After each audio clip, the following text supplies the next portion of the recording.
Amantanis amanuu baattanis 2023 akka kaalendarii warra biyya bakkeetti jalqabee dinagdeen Itoophiyaa waggaa waggaan persentii 7% dabalaa jira. Dabaluu isaa kana immoo kan proof godhan namoonni baay'ee waggaa keessatti si'a 2-3 biyya garaagaraa deemanii vaakishinii ni godhu. Baay'een namaa mana gurguddaa bitaa, makiinaa gurguddaa bitaa. At the same time numoo waggoota biraayoris ni 2017 darbe keessa kaardii teelee irraa harkeeffachaa baane intarneetii fayyadamuuf kaaffee irraa gara kaaffee deemaa turre waayifaayi barbaacha. Akkasumallee warri yuunivarsiitii baran immoo tiraanspoortiif illee yeroo itti maatii keenya qarshii gaafachaa ture. Egaa anaan kanatti mul'atu guddina dinagdee Itoophiyaatu sobateetu hin taane nuyi akka nama tokkotti waan ta'e miisa akka gochaa jirrudha. Egaa sichueeshinii keenya kana overkaamii goone warra kaanii wajjin qixxee taane dabalin kaamii argachuudhaan of jijjiiruu yoo barbaanne kuna pireesideetti iskiliiwwan akka saayid giigiitti nu fayyadamti barachaas ta'e hojii mootummaa hojii kamillee hojjechaa akka saayid giigiitti hojjechuu dandeenyu iskiliiwwan 5 arra walii wajjin ilaalachuudha. Yoo viidiyoo kana marmaatti ilaaltan immoo iskiliiwwan an maqaadha hundumaaf koorsiiwwan organize ta'an eessaa akka argattan waan isinitti muufan afiyyoon marmaatti ilaaluu kan dhagan. Welcome back guys, this is Mr. Beki. Arras video biraadha walitti deemeerra channel kana faaraa ta'an channel kana irratti wantoota CPC fi take oriented ta'an walii wajjin waan dubbannuuf subscribe gochuun maayii ta'uu hin dagatina. Skilliin nan tokkoffaa irra kaa'ee graphic designing jechuudha. Graphic designing gaafa jennu kan of keessatti qabatu poster designing ta'uu danda'a, logo designing ta'uu danda'a, flyer ta'uu danda'a. Egaa graphic designing maaliif potential qaba jedhamee yaadamee seeruuf 2018 yookiis bara dhufu keessatti maaliif barbaadamaa ta'aa jiruuf akkuma beektan yeroo ammaa kana ejensiiwwan hedduu guddaatu build ta'eera marketing jechuudha. irra caalaa kan graphic designing iddootti barbaachisu marketing irratti waan ta'eef ejensiiwwan marketing immoo hedduutu sadarkaa biyyaatti ta'e sadarkaa internationally ni jiru. Isaan kana irratti creative designing yoo keessatti qooda fudhatan baay'ee tokko potentialii guddaa qaba jechuudha bara dhufu irratti. Inni biraa illee akkasuma biyya keenya keessatti namoonni content create godhan hedduudha. Kanaafiyyuu isaan kanaaf immoo YouTube irratti illee thumbnail garaa garaa hojjechuu danda'a. Wantoonni akkasii illee more dabalaa baratti deeman ta'uu danda'a jechuudha. Maaliif argaa jirra 2023 akkuma ammas hin jedhee kaasee yeroo itti revolution social media dhufeechuun hin danda'ama. Biyya kana keessa digital marketing more kan inni lafa qabatee tanti post gochuu TikTok hojjechuu waan itti yaadu fe waan ta'eef ammallee gara fuulduraatti sektarri kun sektara xiqqoo fooyya'aa deemudha waan ta'eef amma ta'e yoo irratti hojjetan xiqqoo productive ta'uu dandeessu jechuudha. Inni biraan immoo kanaan isa kana tokkoffaa irra kaa'e baay'ee easy dha, baay'ee simple taxiidha. Akka dual taxiitti waan gochuu dandeessanidha. Fakkeenyaaf audio barnoota audio maan dhaggeeffachaa hojjechuu dandeessu akka video editing illee teeshinii isin hin barbaadu enjoy gochaa waan isin hojjetan yaa same time immoo income gaarii itti argachuu waan dandeessaniif ammatee akka side gigitti yoo fayyadamtan ammatee kaamii keessan dabalee ammatee financially isin fooyyessuu danda'a jechuudha. Inni lammaffaa immoo video editing dha. Dur yeroo hojjeta adda addaa yeroo proogiraamii adda addaa namni suuraa keetu albamiidhaan print godha. Yeroo ammaa kana yeroo video editorii gaariidhaan editite namni driver yookiis flash irra kaa'ateetu akka memoriitti kaa'ata malee tradishiniin sun hafeeraa jechuudha. Kanaaf immoo ammuma namni kanatti baraa dhufu video editoring barbaadamaa deemaa jechuudha. Wedding ta'uu danda'a, marketing agency garaa garaa keessatti ta'uu danda'a. Akkuma jalqaba jedhallee content creatorota dhuunfaadhaan gargaaruuf ta'uu danda'a. Akkuma kanallee contentii namaa repurpose gochuu ta'uu danda'a. Repurpose jechuun podcast namaa gara shortitti deebisu, podcast namaa gara long form videotti deebisu, video saayitii lamas daqiiqaa muraasatti deebisu.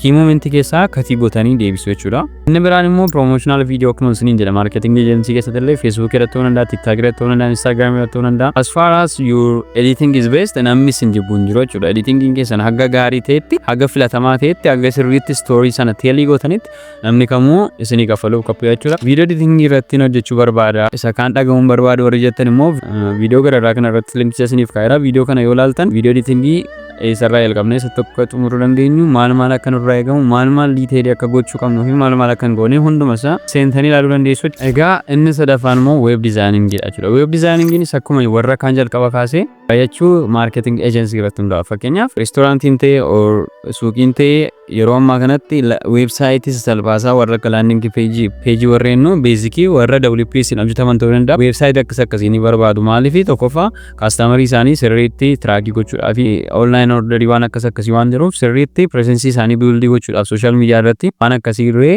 yerootti yaalaa jirantu jira jechuudha. Kanaaf illee isa kanas yoo skill isaa qabaattan amma ta'e yerootti barbaadan sirriitti ni jira jechuudha. Kanaaf inni kun isa manatti yeroo fudhatu maaliif contentii gurguddaa miti, websaayitii gurguddaa miti, backend guddaa manatti isin hojjechuu isin gaafatu.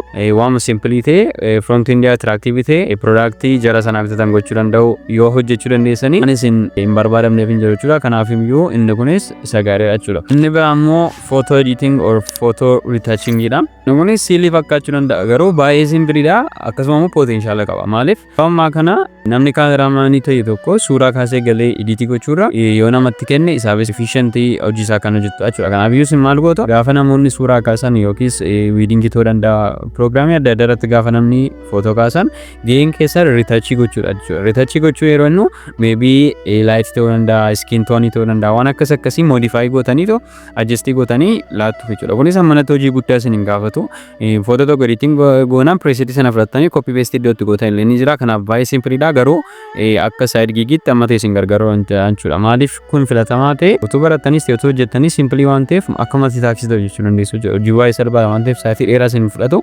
saayitii gabaabaa ta'e gidduutti isa kanas hojjechuu dandeessu inni kunis filatamaadha jechuudha egaa inni shanaffaan immoo barattu kaaseen ture web diizaayinii yoo amma kana immoo diiplii seenuu hin barbaadu yoo jettanii gadi buus hin barbaadu gara graphic designingiitti yoo jettan immoo gidduu isaanii kan jiru UI UX hojjettan gaariidha UI UX yeroo nu kan isin hojjettan warra software warra Figma fayyadamuudhaan user interface hojjetu jechuudha fakkeenyaaf user interface jechuun yeroo YouTube yeroo ilaalaa jirtan kanatti gajjalla mallattoo subscribe jira dizaayinii sana jechuudha iddoo commenting ta'u maal akka fakkaatu iddoo home page maal wantoonni jiran yeroo nama daawwatan animation jiru jira dizaayinoota sana jechuudha user interface kan jennu software tokko gaafa useriin sun fayyadamu wanta inni wajjin interact godhu sun user interface enna amma ta'e codingii qabatee beekusa kana garuu designing irratti murte xiyyeeffata wanti baay'ee gaariidha jechuudha isa kana irrattis egaa wantoota haaraa ta'an creative idea garaagaraa fiduudhaan trendii adda addaa hordofuudhaan waan namni kilikii gochuu danda'u waan nama attract gochuu danda'u waan easy ta'e gochuu dandeessu fakkeenyaaf UI kan TikTok fudhachuu dandeessu like gochuu amma akka inni salphaa ta'e kan YouTube viidiyoo tokko gara viidiyoo biraatti scroll gochuuf amma akka inni salphaa ta'e jechuudha waan akkasii intention keessa galchitanii waan gaggaarii ta'e gaafa hojjettanii isinis waan isin barbaadaman taaneef hin jiru jechuudha inni kunis baay'ee gaariidha maaliif baay'ee gaariidha si jedhuuf immoo akkuma warra kaanii salphaa isaatii muraasa gidduutti waan hojjechuu dandeessan jechuudha akkuma kana immoo yeroo ammaa kana biyya keenya keessatti isa durii caalaa jechuudha isa durii caalaa weebsaayitii garaagaraa develop yeroo ta'aa jira appiiwwan garaagaraa pilaatfoormii gaggaarii hedduutti develop ta'aa sana irratti UI UX dhaan servii gochuu dandeessu jechuudha egaa iskiliiwwan shanan kanaan yoo bara dhufu keessatti gara maarketii biyya keenyaatti seentan bara jalqaba vaakeeshinii deemu maal jenne sana keessa galuudha waggaa muraasa duwwaa isin gaafachuudha egaa iskiloota shanan kana erga isinitti tarreessee akkuma jalqaba waadaa isiniif gale immoo amma yoo wanaatti na daawwateef eessa akka barannu free course organized isiniif dhiyeessaa isiniin jedheera isa kan argachuuf linkii description irra jiru fayyadamuudhaan seenuu dandeessu amma yoo naatti waan na yaaltaniif galatoomaa isiniin jecha viidiyoo kana jaallattanitti yoo ta'e like gochuu kan daganne akkasuma immoo algoritmii YouTube viidiyoo kana push godhee nama baay'ee biraan akka ga'uuf maqaa keessanii keessa akka jiraattan qofa comments irratti na barreessuu akka hin daganne iskilii kana barachuudhaaf immoo koorsii nan bitamoo akkaman godhaa warreettaniif immoo akkamitti birqashii tokko tun baasin koorsii lafaa kaanii akkamitti akka biildii goonu viidiyoo kana irratti agarsiisaa waan ta'eef viidiyoo kana seentanii ilaaluu dandeessu amma viidiyoo itti aanu wal agarrutti nagaan tura.